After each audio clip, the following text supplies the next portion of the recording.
आज उपोषणकर्ते सुरेश गोरड यांची प्रमुख उपस्थिती होती। मुख्यमंत्री एकनाथ शिंदे व सरकार यांनी वाशीमध्ये आश्वासित केल्याप्रमाणे सगळे सोयरे अध्यादेशाची अंमलबजावणी करून मराठा समाजाला न्याय द्यावा अशी मागणी करण्यात आली। यावेळी बहुसंख्येने मराठा समाज बांधव उपस्थित होते।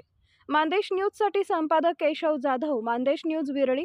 मराठा समाजाचा आवाज बुलंद करण्यासाठी जास्तीत जास्त मराठा बांधवांनी आपल्या मानदेश न्यूज या यूट्यूब चॅनलला सबस्क्राईब करा। त्याच्यामुळे मराठ्यांची परत फसवणूक झाली। यावेळेस सरकारला आपल्याला कोण पकडायचं ते पुन्हा प्रत्येक गावामधून एक उमेदवार, दोन उमेदवार किंवा 5 उमेदवार असं घोषणा केली होती, तरी सरकार या होणाऱ्या गोष्टीला दबलं नाही किंवा त्यांनी मराठ्याबद्दल प्रेम व्यक्त केलं नाही किंवा जो येणारा अध्यादेश त्यांनी पारित करून दिला नाही। मध्ये समजून जायचं मराठ्यांना परत आपल्याला सरकारकडून धोकाच भेटेल। त्यामुळे आपण काय करतोय, प्रत्येक गावातून 2 उमेदवार, 3 उमेदवार मिनिमम